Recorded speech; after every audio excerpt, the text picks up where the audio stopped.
साथियों नमस्कार। हाल ही में संसद भवन में चर्चा के दौरान दक्षिण दिल्ली से भाजपा के सांसद रमेश विधुड़ी के द्वारा अमरोहा के सांसद कुंवर दानिश अली जो कि बसपा के सांसद हैं, उनके ऊपर जो एक शब्दों का प्रहार किया गया है, उनके खिलाफ जिस भाषा का इस्तेमाल किया गया है, उससे देश की राजनीति में भूचाल आ गया है। पूरा विपक्ष रामवीर विधुड़ी के खिलाफ कार्रवाई की मांग कर रहा है, उन्हें संसद से बर्खास्त करने की भी मांग कर रहा है और लगातार लोकसभा अध्यक्ष को इस बारे में अलग अलग पार्टियों के लीडरों के द्वारा पत्र लिखे जा रहे हैं। यह बात सही है साथियों कि रामवीर विधुड़ी के द्वारा संसद जैसे पवित्र स्थान पर जिस तरह के शब्दों का इस्तेमाल किया गया है वह बेहद निंदनीय है। कार्रवाई होनी चाहिए। हालांकि कुछ लोग रमेश विधुड़ी के समर्थन में यह बात भी कह रहे हैं कि रमेश विधुड़ी को दानिश अली के द्वारा इस जो अभद्र भाषा का इस्तेमाल करके हुटिंग करके उकसाया और उन्होंने इस तरह की भाषा का इस्तेमाल किया।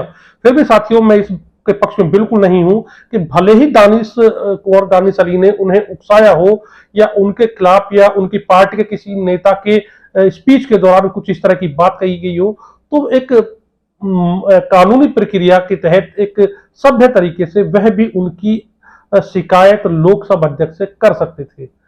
लेकिन साथियों यह मामला संसद का था, लेकिन इस पर राजनीति भी शुरू हो गई है और इस राजनीति की सबसे पहले शुरुआत की है विपक्ष के बड़े दल कांग्रेस के वरिष्ठ नेता राहुल गांधी के द्वारा। राहुल गांधी इस घटना के बाद कुंवर दानिश अली से मुलाकात करने उनके घर पहुंचते हैं, उन्हें गले लगाते हैं और ट्वीट करते हैं अपनी मोहब्बत की दुकान और इस तरह की बातों को।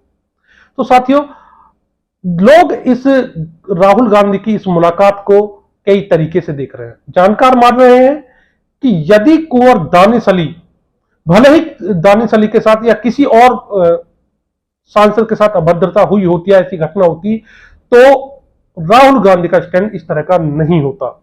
जानकार इस बात को स्पष्ट कह रहे हैं कि यहां पर चूंकि दानिश अली अल्पसंख्यक समुदाय से बिलोंग करते हैं और 2024 के लोकसभा चुनाव बिल्कुल करीब है, इसलिए दानिश अली से हमदर्दी में राहुल गांधी को अल्पसंख्यक वर्ग का वोट बैंक नजर आ रहा है। वरना साथियों यदि राहुल गांधी की नैतिकता इतनी मजबूत है और राहुल गांधी की नैतिकता इतनी बलवती है कि वह हर गलत बात का विरोध करते, तो यह बात बिल्कुल गलत है।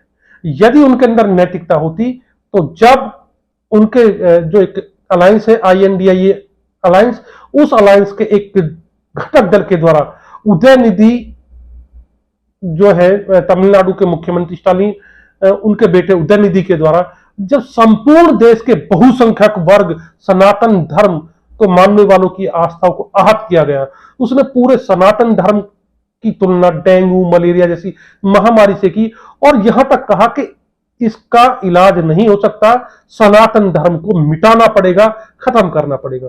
कहां गई थी राहुल गांधी की नैतिकता? उन्हें जरा भी इस बात का नहीं हुआ।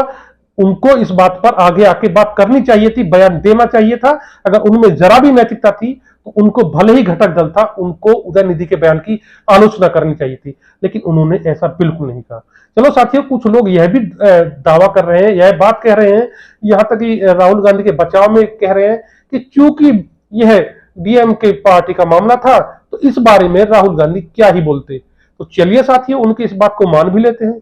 लेकिन साथियों कल ही हरियाणा के अंदर हरियाणा कांग्रेस के प्रदेश अध्यक्ष उदयभान सिंह जो यमुनानगर में एक कार्यक्रम में थे, उन्होंने देश के प्रधानमंत्री और हरियाणा के मुख्यमंत्री के खिलाफ बहुत ही घृणित और नंदनीय बयान दिया है। साथियों मैं उस बयान को आपको सुनवाता हूं और सुनकर के आप जरा देखिएगा कि क्या यह बयान राहुल गांधी के कानों तक नहीं पहुंचा, और यदि पहुंचा है तो फिर वह अपने ही पार्टी के प्रदेश अध्यक्ष के खिलाफ कोई बात कहने के लिए तैयार क्यों नहीं है। अगर उनमें नैतिकता बकाया है, जरा सा भी लेस मात्र नैतिकता है, तो उन्होंने जिस तरह कुंवर दानिश अली के साथ हुई अभद्रता के लिए उनकी हमदर्दी की, तो वहीं कम से कम वह नरेंद्र मोदी और मनोहर लाल खट्टर के प्रति हमदर्दी ही ना जताए, लेकिन एक राजनीतिक मर्यादा के तौर पर वह अपने प्रदेश अध्यक्ष के खिलाफ कार्रवाई तो अवश्य ही कर सकते हैं, लेकिन उन्होंने ऐसा नहीं किया। तो साथियों पहले देखते हैं यह वीडियो। बात ठीक है, ऊपर रंडवा राज कर रहा है, नीचे पंडवा राज कर रहा है। उसने जीते जी अपनी पत्नी को मार दिया और नीचे वाले को पता ही नहीं है क्या होता है घर परिवार का चलाना। तो ये इस तरह का हो रहा है हालात।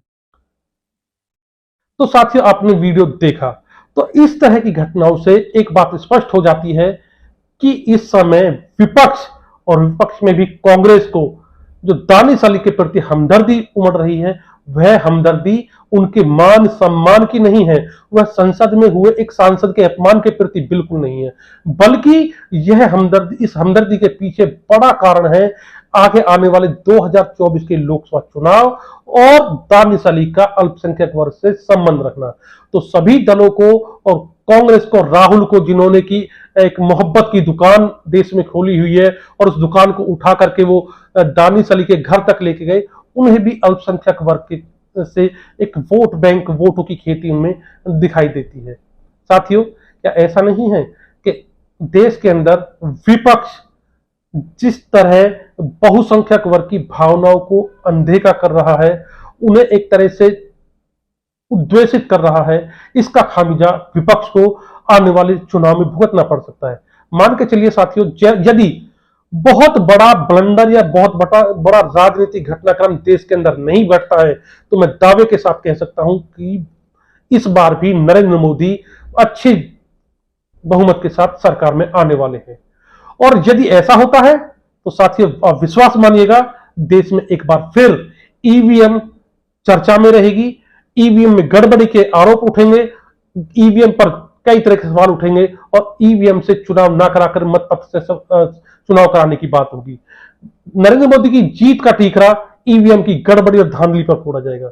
लेकिन साथियों, यदि अभी भी समय रहते विपक्ष देश की बहुसंख्यक आबादी, सनातन आबादी को मानने वालों की भावनाओं का सम्मान करे। हम ये नहीं कहते कि आप अल्पसंख्यकों की भावनाओं को बहुसंख्यक की वर्ग की भावनाओं के सामने अनदेखा कर दीजिए, लेकिन कहीं ना कहीं मैं यह जरूर कहूंगा कि तुष्टीकरण में अंधा होकर अल्पसंख्यक वर्ग का इतना मोह भी मत कीजिए कि आपके प्रति बहुसंख्यक वर्ग के मन में एक चिंगारी धधकती रहे और उस चिंगारी का परिणाम चुनाव में आपको भुगतना पड़े। साथियों, हमारी इस वीडियो के बारे में आपकी क्या राय है? अपनी राय हमें कमेंट बॉक्स में लिखकर जरूर बताएं। साथियों, यदि आपको हमारी वीडियो के कंटेंट्स पसंद आए हो तो आप हमारी वीडियो को लाइक कीजिए, अपने दोस्तों के साथ शेयर कीजिए और आपसे अनुरोध है कि आप हमारे इस चैनल को सब्सक्राइब जरूर कीजिए। नमस्कार।